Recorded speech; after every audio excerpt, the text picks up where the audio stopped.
Nah, kalau kita baca kitab Ayub ya, kita baca kitab Ayub. Waktu iblis ditanya sama Allah, dari manakah engkau?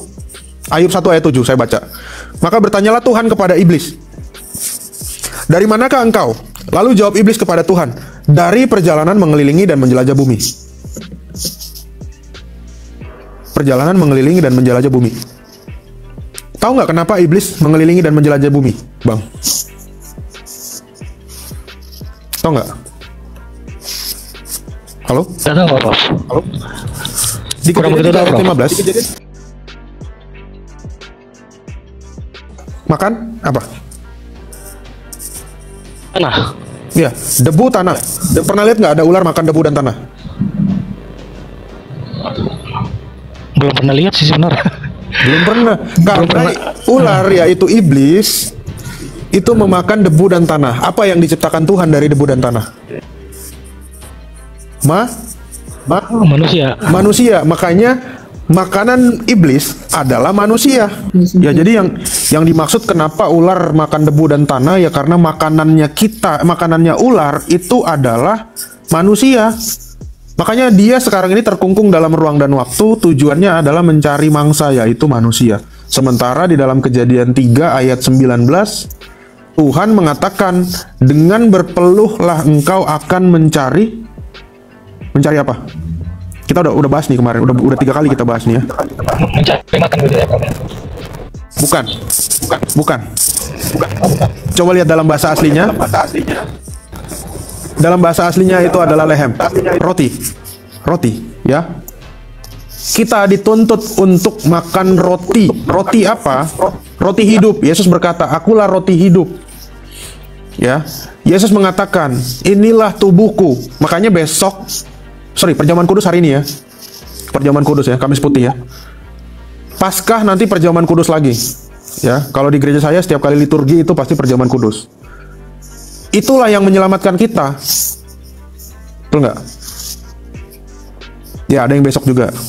Karena di dalam Matius 26 ayat 28, tubuh dan darah Kristus itulah yang mengampuni dosa. Coba kita baca ya, Matius 26 ayat 28. Ya, jadi teman-teman kalau ada perjamuan kudus harus datang. Ya, sebab inilah darahku, darah perjanjian yang ditumpahkan bagi banyak orang untuk pengampunan dosa. Ya, kita baca dari ayat 26. Dan ketika mereka sedang makan, Yesus mengambil roti, mengucap berkat, memecah-mecahkannya lalu memberikannya kepada murid. Ambillah dan makanlah, inilah tubuhku. Ingat, dia nggak bilang, inilah lambang tubuhku, tapi dia bilang, inilah tubuhku. Sesudah itu ia mengambil cawan, mengucap syukur, lalu memberikannya kepada mereka dan berkata, minumlah kamu semua dari cawan ini. Sebab inilah darahku, darah perjanjian yang ditumpahkan bagi banyak orang untuk pengampunan dosa. Jadi kita yang sudah berdosa ini bisa diampuni dengan bersekutu dalam perjamuan kudus. Ya, ini bukan ajaran saya teman-teman. Para rasul tuh ngajarin seperti ini, perjamuan kudus. Nah, makanya iblis itu benci banget kalau kita melakukan perjamuan kudus. Dan ular itu selalu memecahkan gereja-gereja supaya kita semua saling tidak secawan. Itu sifat iblis. Ya. Karena ular itu makanannya apa? Makanannya kita ini debu dan tanah. Gitu. Betul. Oke. Sehingga lanjut lagi ya. Yesus mengutus murid, ya. Yesus mengutus murid. Namanya rasul. Ya, ingat, Yudas bukan rasul karena Yudas mati sebelum Yesus bangkit, sebelum Yesus mati dan bangkit. Ya. Yesus mengutus para rasul. Yesus bilang, ya, perbuatlah ini sebagai peringatan akan aku. Cek. Ditelepon orang lagi. Oke, saya kasih tahu teman-teman.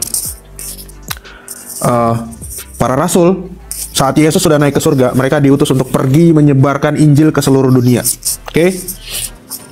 Petrus di Yerusalem ke Antioquia. Yakobus di Yerusalem menggantikan Rasul Petrus, namun dia meninggal. Ya.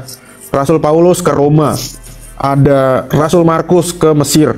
Ada Bartolomeus ke Armenia. Rasul Thomas ke India. Rasul Yohanes ke Pulau Patmos. Lukas ke Yunani. Ada Rasul Filipus pergi ke Hierapolis. Ada Matius meninggal di Ethiopia. Ada lagi Andreas ke Konstantinopel, ke daerah Romawi Timur. Ada siapa lagi ya? Siapa lagi ya?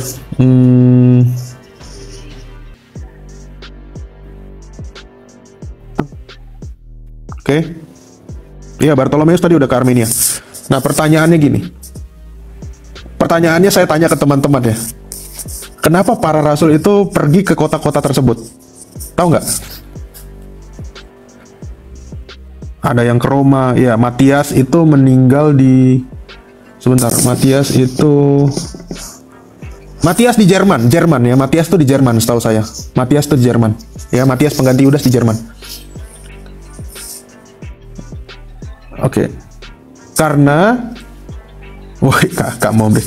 Karena jawabannya Yesus itu mengajarkan untuk perjamuan kudus. Perjamuan kudus itu hanya dua bahannya. Roti dan anggur. Ya. Roti dan anggur. Sebetulnya rasul-rasul ini juga bersiasat. Mereka diutus keluar. Ya, kita bisa baca di Kisah Para Rasul 2 ayat 42 dan 46. Jemaat di situ memecahkan roti setiap hari. Jadi mereka berliturgi, berekaristi setiap hari. Ya, perjamuan kudus ya. Tapi rasul-rasul ini bersiasat. Kalian sadar nggak bahwa dari semua para rasul, ya rasul itu ada 12, ya, ada 70, ada yang di luar 12 dan 70. Contohnya Rasul Paulus.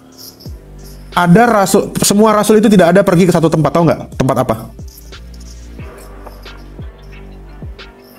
Tidak ada satupun rasul yang pergi ke daerah Arab Saudi, teman-teman. Karena kira-kira kenapa para rasul nggak ada yang ke sana? Karena di sana nggak ada anggur dan gandum. Kalau nggak ada anggur dan gandum, gimana perjamuan kudusnya, kan begitu poinnya. Iya, nggak ada air juga sama. Mau pakai air susah juga. Itu. Jadi kalau tadi dikatakan kenapa iblis menunjukkan ular ya, sorry, saya nggak bilang itu iblis ya. Ular yang namanya Kajut tadi itu menunjukkan mengibaskan ekornya di Ka'bah. Ya karena iblis tahu itu tempat yang paling potensial karena tidak ada satupun rasul yang menginjakkan atau mendirikan gereja di sana. Poinnya di situ. Ya. Betul ya, makanya ular tua tadi turun di sana. Satu fakta lagi ya. Satu fakta lagi. Teman-teman pernah nggak nonton film Godzilla? Pernahkah teman-teman nonton film Godzilla? Pernah nonton film? Nah, di dalam film Godzilla yang terakhir, Godzilla melawan seekor naga besar yang warna pink. Tahu nggak namanya siapa?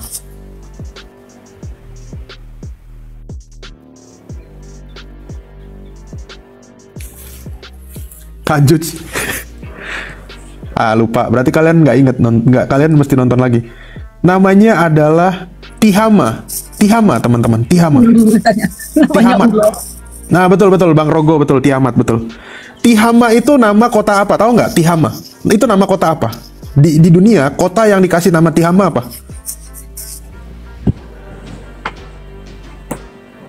Kiamat. Bukan Ethiopia. Mekah, betul. Mekah itu namanya Tihama, teman-teman. Makanya Muhammad selalu dikatakan dia lahir di Tihama. Karena dewa-dewa Mekah itu namanya adalah Tihama. Karena bentuk pinggiran kota Mekah itu persis seperti naga. Makanya namanya Tihama. Tihama ya. Dan Tihama itu ada di dalam kitab Taurat. Ya. Tihama atau Tehom sebutannya. Lucu ya, mirip ya. Semua itu malah menjurus ke sana ya. Padahal saya juga nggak ketemu dengan sengaja itu. Gitu.